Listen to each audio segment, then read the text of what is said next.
Hey there, just a heads up, this story's a bit longer, but trust me, it's totally worth sticking around for. I usually don't ask this early, but if you could like the video and subscribe, it would mean a lot. We're so close to hitting 1,000 subscribers, and your support can really help get my content out there. Thanks. I should have seen it coming. Life was too perfect, especially at that moment. It was a Friday night on a beautiful summer day. My Corona was icy cold as it slid down my throat. The Cubs were beating up on the Cardinals on the big screen, 7-2, in the 5th inning. My trusty German Shepherd, Rice, was lying to the side of my lazy boy, curled up and mostly sleeping, only waking and opening his eyes a bit when I would let out a whoop of celebration over the success the Cubs were having. With the exception of the TV and my occasional shouts of joy, the house was quiet. My wife of 21 years, Tracy, was over at a neighbor's house, and my 18-year-old son and 17-year-old daughter were both spending the night over at friends' houses. It was just the dog and me, the Cubbies, and a case of Corona in the fridge. Oh yeah, and limes. I didn't often bother with the limes, but I picked up a couple earlier in the day when I found out I would be alone for the evening. Treating myself well. I heard the front screen door open and close and assumed it was my wife coming in from visiting with her longtime friend, Lisa. I heard her moving in the front of the house, but I didn't hear her call out in greeting like she usually would have done. I thought that a little odd, but just then Cubs manager David Ross took out his starting pitcher in the 4th inning with the Cubs having a big lead, causing me to explode in anger and once again waking the dog. It had to be at least 5 minutes before Tracy finally made her way to the family room. She looked reflective, nervous maybe. She didn't come over to my chair and lean in for a kiss, as usual, but instead sat down on the edge of the sofa to the left of my chair. I watched her with one eye while I kept track of the game with the other. "Can we talk for a minute, Bob?" she asked in a voice I was barely able to hear above the television. By now she had my complete attention. "Of course, Blondie," I answered. I noticed she had a light sheen of sweat on her brow and seemed to be breathing erratically. I wondered if someone we knew was sick or had died. "Can you shut the TV, Bob?" she asked as she clenched and unclenched her fists. Shutting the TV in the middle of a Cub game? She knew what she was asking. This had to be something big, death, not illness. I got a bad feeling in the pit of my stomach. I grabbed the remote and shut off the noise box. "What's up, baby? You don't look so good. Did somebody die or something?" "God, no. Nobody died," she answered quickly. "It's just that this is very important to me, and I need to make sure you are completely listening to me." I nodded without saying anything. I had a traffic jam of bad thoughts running through my brain. We sat staring at each other for at least a half-minute. Her eyes showed fear and something else. Maybe anger. "You know I love you completely and I would never cheat on you.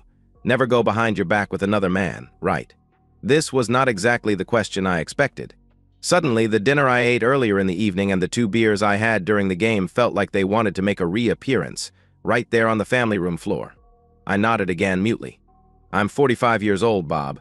I've only slept with one man beside you in my entire life," she started. "I'm still a good-looking woman. My friends even say I'm a hot MILF. I want to sleep with another man, just once, so I can feel the thrill of a new man, a different man, one more time before you and I grow old together." "What the absolute fuck?" I sat stock still for I don't know how long. It sounded like a speeding train was passing right by my ears. "Absolutely no," I yelled in response as I jumped out of my chair. "Not happening while I'm drawing breath." She watched me with wide eyes as I paced back and forth. This had to be a bad dream. I must have fallen asleep in my chair and been in the midst of a nightmare. "It has nothing to do with you and me, Bob. This is all about me, my needs as a woman, above and beyond you and our family," she said, her voice seeming to get stronger and more assured as she spoke. "I think I've been a pretty good wife and mother for all these years. I've always put the family first. This one time I need to do something for me. I need to do this to feel like a sexy woman in control of her life." "You don't feel like a sexy woman with me?" I asked, realizing I sounded like a whiny loser. "I tell you I love you all the time. I think I show you that you are a sexy woman all the time. I still lust after you, and I'm pretty sure I'm not too subtle about that. You do, and I love that, but this is about something different. My ego still needs to be validated by men other than you, Bob. It's nice to be noticed by other men. It's wonderful to think that another man would want me in that way. Doesn't it make you feel good when you see a woman looking at you or flirting with you? I'm no different than anybody else. I like to be looked at and lusted after. And after all this time, I want no more than that.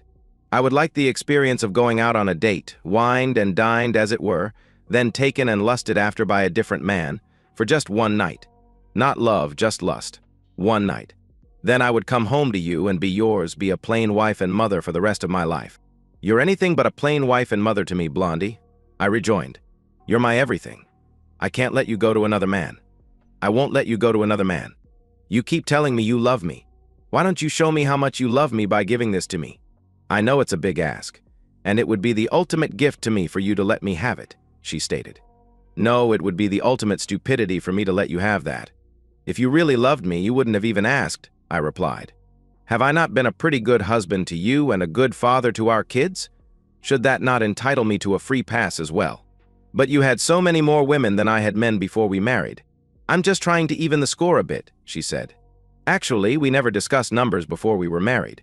All we really discussed was how we both believed in fidelity after marriage. And, for your information, I've only slept with 4 women in my life, including you.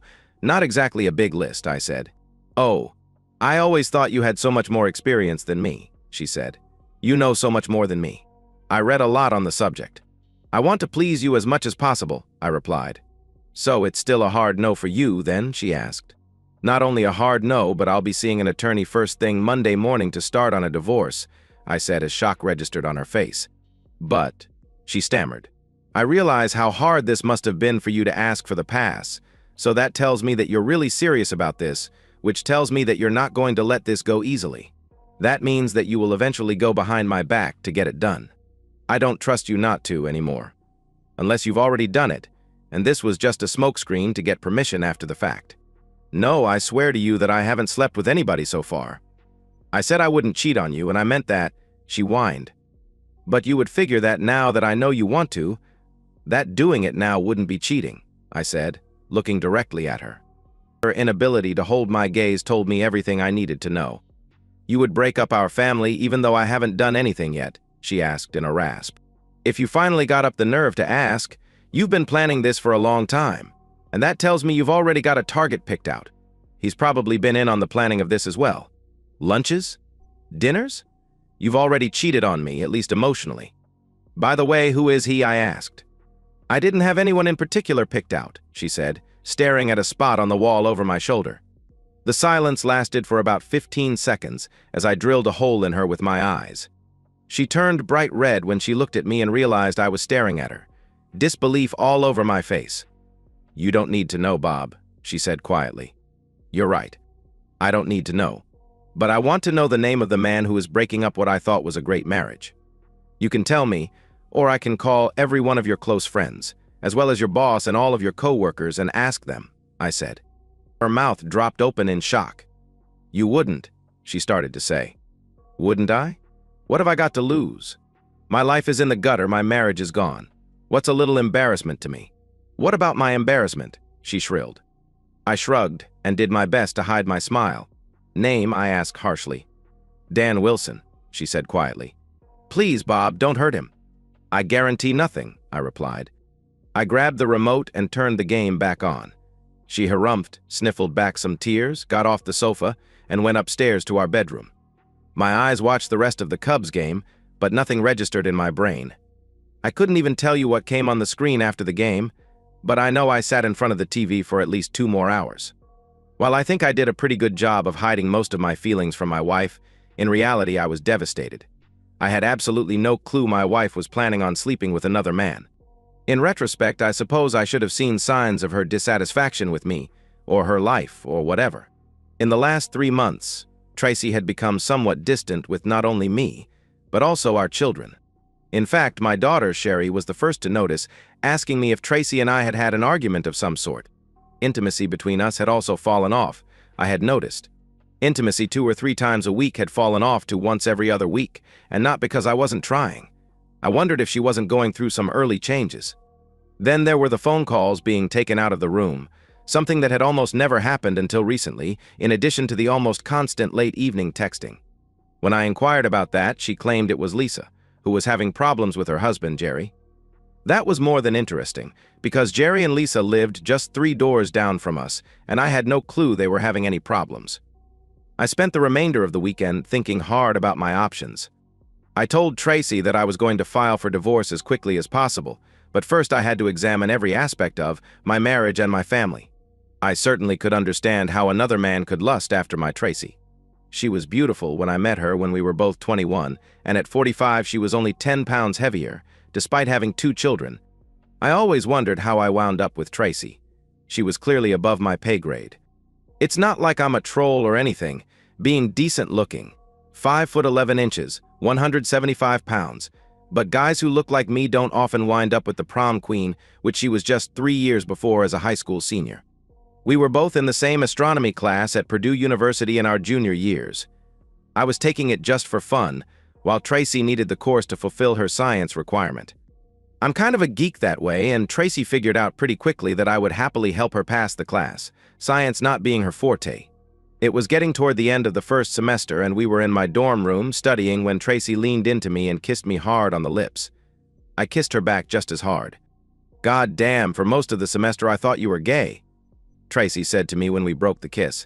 "No matter what outfit I wore, you never seemed interested." "I was interested, girl, but I wouldn't have guessed it was reciprocal." "I was just trying my hardest not to drool in front of you," I said. We were exclusive right off the bat. I wasn't very experienced sexually, but I guess she was even less so because she never complained and seemed quite pleased with everything I tried in bed, courtesy of my voracious reading on the subject. While every other guy my age was watching porn, I was reading about the acts everyone was watching. It came in handy right from the start with Tracy. The second time we had intimacy, I made her pass out by touching her. At first, I was concerned, never having made any of my 3 previous partners lose consciousness, but I figured she was okay since she was still breathing. When she opened her eyes 2 minutes later, all she could mumble was, "I love you, Bob." We married 2 years after graduating. Our son came along 3 years later, followed by our daughter.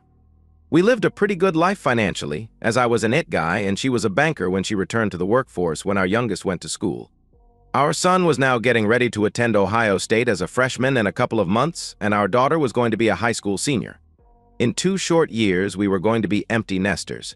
We had been discussing plans for our future, including travel, for the last several months. I had loved this woman for almost 23 years. On the one hand, throwing that away for her asking for permission to cheat seemed overly harsh, but on the other hand, I had already noted that her getting to the point of asking to cheat was a major problem. I wasn't born yesterday. I knew if she was that desperate to ask to be allowed to cheat, she would be desperate enough to go behind my back, especially since she already told me about it and didn't look at it as cheating, even though I did. Of course, there was also the matter of her and Dan Wilson already having an emotional affair and planning this night of physical cheating together. Could I ever forgive that? I called a divorce attorney first thing Monday morning and had an appointment for that Thursday afternoon. Meanwhile, on the home front, Tracy tried her best to persuade me not to file for divorce. "We didn't do anything, Bob." "We won't do anything," Tracy cried.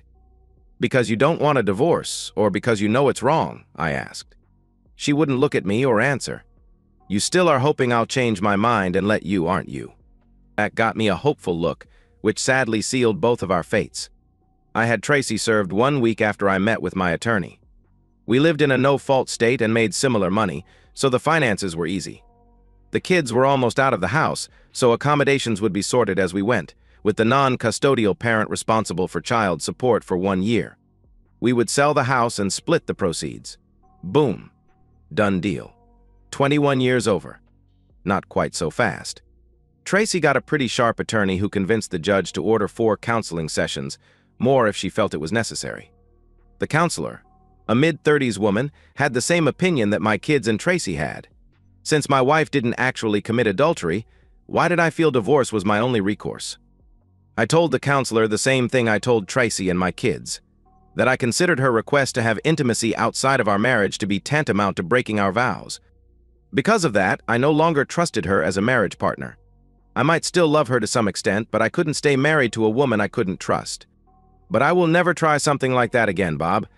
I don't need anybody but you," she pleaded over and over again for most of the 2 sessions. "You're never going to change your mind, are you, Mr. Rasmussen?" "I can see it in your eyes," the counselor said toward the end of the second session. "I'm going to end this farce and tell the judge to let the divorce proceed unhindered. My personal opinion doesn't count, but I'm still going to give it to you. I think you're making a monumental mistake here. Your wife hasn't cheated on you, at least physically, so it seems like you would welcome marriage counseling to keep your long-term marriage. Your wife seems willing to make whatever concessions you want to keep your marriage and your family." I know I grimaced and sighed. I loved Tracy to death. I didn't make this decision by flipping a coin. There's the difference between the way you and I look at things, Dr. Baker. You called it a concession. I don't think her promising to be faithful is a concession. I think it's called keeping the wedding vows she made to me 21 years ago, and that she had schemed with another man to break, I explained. My in-laws practically went apoplectic when Tracy told them about the divorce. My mother-in-law called me the next day and shrieked invectives for a good 15 minutes, taking just one breath in that whole diatribe. She started to scream right after I said hello. My father-in-law, who was always the more rational one, took the phone from her while she was still screaming. She didn't even cheat on you and you're divorcing her after 21 years? Are you fucking nuts, Bob? He yelled. I gave him my version of the events that transpired, and I could hear him making small strangling noises as I went along. Every now and then he would quietly utter, "Really," and then I would continue on. At the end of the conversation, he seemed much smaller in spirit. He finally said, "I'm sorry, Bob," and quietly hung up. I moved into a nearby 2-bedroom apartment the next week. My daughter had decided to stay with my wife in the house for the next year until she went to college, but I figured the second room would come in handy if either kid wanted to stay over for a bit. They both were upset with me, even though they seemed to understand why I was divorcing their mother. I had a friendly phone conversation with my neighbor, Jerry, a few days after I moved into my own place. I informed him that his wife, Lisa, had a hand in my wife's plans with Dan Wilson, and that Tracy claimed he and Lisa were having marital problems. I told him I didn't think he was involved in the breakup of my marriage, but his wife was somehow involved, and considering how close she and Tracy were, was Lisa also lining up a young stud for intimacy? "Oh shit," Jerry rasped over the line. "So you're telling me I might have a problem too? Does your attorney give out group rates?" The social media phenomenon has both an upside and a downside. For me, an upside was getting all sorts of information about one Dan Wilson without even needing to hire a private investigator. Saved me a boatload of money.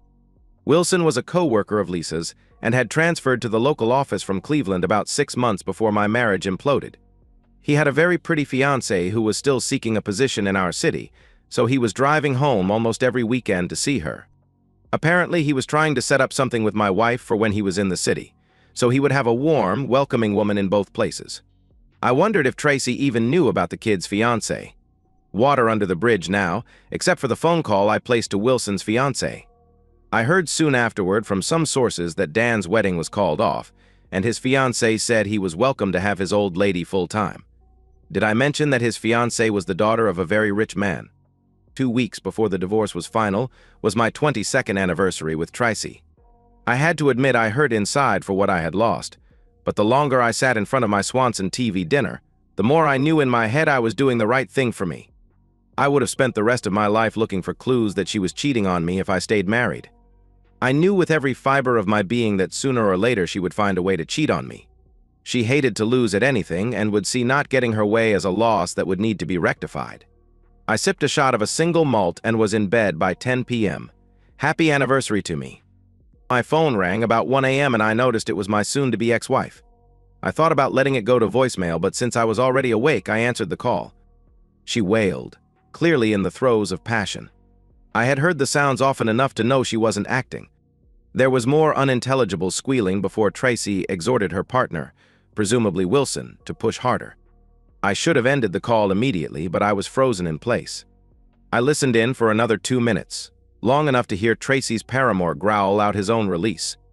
I then hung up before they started cooing to each other post-intimacy, wishing I was on a landline so she could hear me slam the phone down. If I had even the slightest doubt that I was doing the right thing, that sealed our fate. On the advice of my attorney, I had made it a habit to record all conversations with my wife. As I sat there with my blood pressure about to ring the bell, I hit the number for my in-laws, and when my father-in-law acknowledged his presence, I hit playback on my phone recorder app. I let the whole 3 minutes play for him, then ended the call. I was pretty sure there would be no repeats of that little one-act play in the future. Unlike my wife, I didn't avail myself of the charms of others until the divorce became official, and even then I didn't take a woman to bed for more than a year. I'll admit that I struggled in my social life. It had been 24 years since I last dated, and since I never planned to date again, I hadn't been keeping up on the dating scene. That proved to be a disastrous strategy, because the dating world certainly passed me by like a freight train on speed.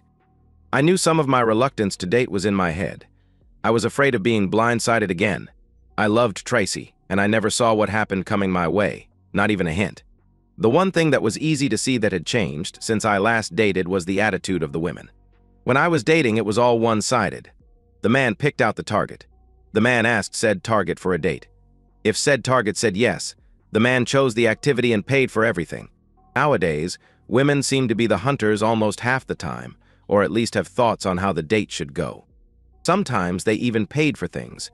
There were times I felt like a dinosaur trying to chase a cheetah. The dating scene showed me that Tracy's sudden selfishness was not unicorn behavior. Along with feeling more empowered, today's dating women are definitely more self-centered. Many of them wanted theirs, even at the exclusion of their partners. If it was good for them, then it would be good for them and their significant others. Been there, done that. All fairly recently. I'm not going to complain about the physical aspects of intimacy with a 20-something woman. Okay, the first few times the women about killed me. I was pretty sure I pulled a fuck muscle. Once I got used to the physicality, however, the enjoyment level was off the charts. I'm not saying Tracy wasn't good in bed, but at 45 she didn't have the energy and flexibility of a 20-something. Of course, I didn't have the regenerative abilities of a 20-year-old man, but my tongue and finger abilities helped me. It had been a rough week, and after finishing a meeting with a new client on the far side of the city, I stopped in at the bar of an upscale hotel or restaurant still wearing my suit. I sat down on a tall stool at the bar and ordered a shot of Glenmorangie single malt. It was about 7 when I walked in, and about an hour later, a group of women from a bachelorette party took up residence at a group of tables marked reserved. There must have been about 15 of them, and they were all being pretty raucous. I decided to hang around a bit and watch the fun, so I ordered a meal to be served at the bar. The bride-to-be, of course, was the star of the show, and I noticed that she was a pretty girl of about 25, with waist-length light brown hair and big brown eyes. I'll admit that I'm a long hair freak, so I was kind of taken by her and focused on her for several minutes before I started paying attention to the others at the party. It was then that I spotted her. She was about 40, I guessed, and by her age I figured she was the chaperone for the evening, the older mother hen brought along to watch out for the innocent, and not so innocent younger chicks. The first thing I noticed was that she seemed to be a little fidgety in her mid-thigh length black skirt, which seemed to be riding up a little higher on her legs as she sat in her chair. Several times in the first few minutes she tried unsuccessfully to pull the skirt down. I smiled to myself. She did have nice legs. She also seemed to have a sizable chest, not quite hidden under the tight lavender silk blouse she was wearing. The blouse was kind of a V-neck, with the opening coming down to the middle of her large breasts and showing that her alabaster skin wasn't often exposed to the sun. When she wasn't worried about the length of her skirt, she was gazing down at her breasts, I'm guessing to make sure that not too much creamy skin was showing.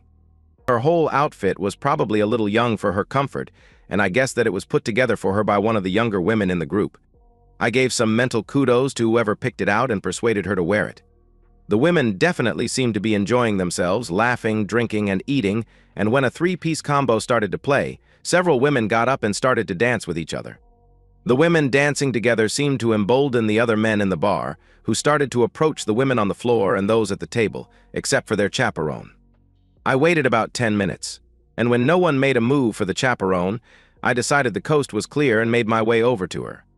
She had dark brown shoulder-length hair and bright green eyes, reminding me of Jacqueline Bisset in her heyday. Just as important, she wasn't wearing a wedding ring. She blushed a gorgeous shade of pink when I asked her to dance. She hesitated at first, but then said yes, and several of the younger women seated nearby gave her a ration of grief as she got up, pulled her skirt down, and took my hand. The first 2 dances were fast, and I had to give my ex-wife a silent thank you for insisting I learn how to dance. The next dance was a slow one, and I was a little surprised when she melted her lush body into mine. Her hair smelled of white shoulders, and I grinned to myself because that perfume is not exactly popular with younger women. We actually talked a little bit as we glided about the dance floor. I found out her name was Kathleen Franks. She was an aunt of the bride and the group chaperone. She thanked me for the dances and started to leave the floor after the slow dance, but I held onto her hand and invited her to join me at the bar. She started to protest that she needed to watch her girls, but I pointed out to her that she could see them just fine from my spot at the bar.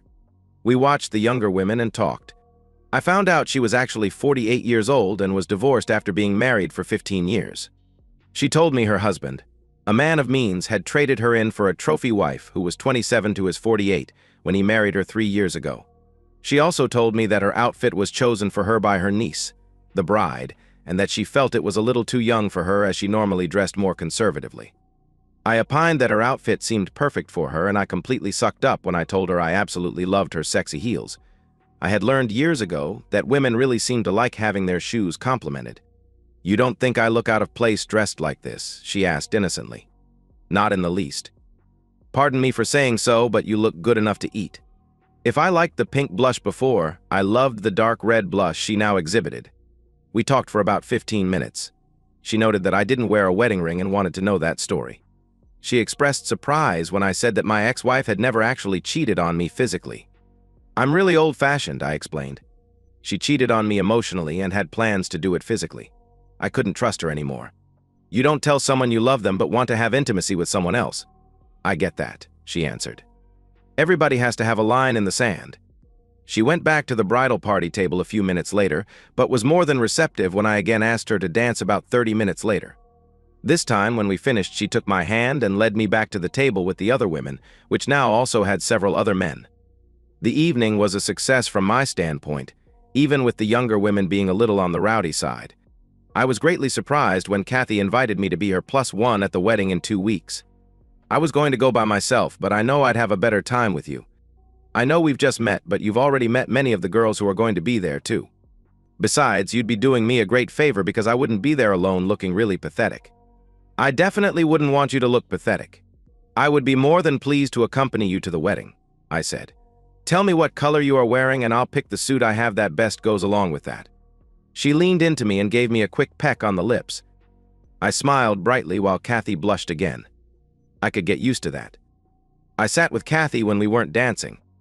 During one of those times we were at the table, I kept my eyes on the bachelorette party girls, some of whom were obviously going overboard with their alcohol consumption. I'm the father of a teenage girl, so it wasn't out of character for me to be in dad mode with the young women around. When I saw a young man take one of the girls' hands and start to lead her toward the restrooms, I excused myself from the table and quickly and quietly made my way to them, getting to them just before the guy was about to push the girl inside the men's room. The youngster looked at me with disdain, obviously not being intimidated by an older guy in a shirt and tie. I'll admit, at 5'11", 175 pounds, I'll never scare anybody on sight, but I'd like to think I'm still in good physical condition, and I had been in my fair share of scrapes as a kid. Sometimes you have to be willing to take some abuse to do the right thing, which in this case meant protecting some young girl from being this kid's abuse toy. I would hope somebody would step in and protect my little girl if the situation called for it. "Let go of my arm and get away from me." "Old man," he growled at me. "She's old enough to play if she wants." I let go of his arm but used my other hand to palm his head and slam it hard into the wall to the side of the door. I shoved him hard enough to break the drywall, bloody his face, and stun him. He suddenly didn't seem quite so cocky anymore and let go of the girl. He also didn't seem to want any more of this disagreement. The club had gotten quiet as people picked up on what had just gone down. Just as I started to guide Alicia back to the bachelorette party, Kathy and the rest of the group came up to us, grabbed the woman, and led her back to the table. I was left standing face to face with the restaurant manager and another employee. I thought I was in trouble until the manager stuck out his hand and thanked me for helping the young woman. "The police have been called. This Utes is going to jail. They'll probably want your information and your side of the story, but I don't think you have anything to worry about. By the way, your drinks for the rest of the night are on the house." "Thank you again," he said. "Wow, that was some crazy shit," said Wanda, the bride-to-be, when I got back to the table. "Thank you for paying attention to more than just Aunt Kathy." "How did you see that?" Kathy asked me. "I'm supposed to be the chaperone, and I didn't have a clue what was going on. I feel pretty bad about that." "Not your fault. It's easy to lose track of 14 girls in a bar if you're not a professional security person or a dad. Dads, at least most of us, have what I call dad vision." I talked and kibitzed with the women at the table until they decided to leave and go somewhere else for the remainder of their evening. I gave Kathy a soft kiss on the lips as we said goodnight, feeling pretty good about myself and having her digits in my phone. "Get a room," one of the girls said to raucous laughter from the group. I licked my lips softly and tasted Kathy's lipstick as I watched the women leave the restaurant. I took my drink back to the spot at the bar I had earlier occupied. That seemed to work out pretty good for you. The bartender chuckled as I sat back down. Who knew? I laughingly replied. A bachelorette party? Give me one for the road so I can celebrate my good fortune before I go. My new best friend, Sean the bartender, earned himself a double sawbuck as a tip for the night. Kathy's dress for the wedding was light blue, so I wore my dark blue pinstripe suit, which I consider to be my own the room suit. I thought we made a handsome couple, as did several of her relatives at the wedding. Several people came up to me at the wedding and thanked me for looking out for Alicia. Apparently the bride had spent the previous 2 weeks telling everybody who would listen that I was some kind of a hero. Heroic and handsome, what a great combination, said Kathy's sister, Donna Fulham, the mother of the bride, as she glided up to us to introduce herself to me before the wedding. Thank you for helping the girls a couple of weeks ago, and for making my sister look like she has gotten better taste in men. I also met Kathy's 24-year-old daughter, Marissa, and her fiancé, Ben. Well, at least one of my parents doesn't troll for dates at an elementary school, Marissa said upon meeting me. Dad's absolutely going to hate you if you stick around long enough to get introduced to him. By the time the reception was over, I knew Kathy and I would go the distance. I introduced her to my kids a month later. My son took to her quickly. My daughter was a bit standoffish. She was still somewhat pissed at me for divorcing her mother, even though Mom didn't even cheat on you. My son got it, though. He had a serious girlfriend, and we had a full discussion on fidelity and what it meant to each of us one night. My wife, Kathy, and I retired several years ago. We celebrated our 25th anniversary with an Alaskan cruise. With the help of a daily Cialis and Astroglide, we make love every morning before we shower and get on with our lives. At our age, it's more about connecting than it is about intimacy. All 3 of our children are married and doing well. We have a total of 6 grandchildren. I've only talked to my ex-wife maybe a couple dozen times since our divorce, counting our kids' weddings and Christmas holidays. She's been married and divorced a 2nd time. My kids tell me she blames me for her life being what it is. I never actually cheated on him. She still tells them. Some people just don't get it. And that's the end of today's story. If you enjoyed it, please give this video a thumbs up and drop a comment below. Your support helps the algorithm push my content further. If you're new to the channel, don't forget to hit that subscribe button. It really helps me keep creating more stories for you. Thanks for watching, and I'll see you in the next one.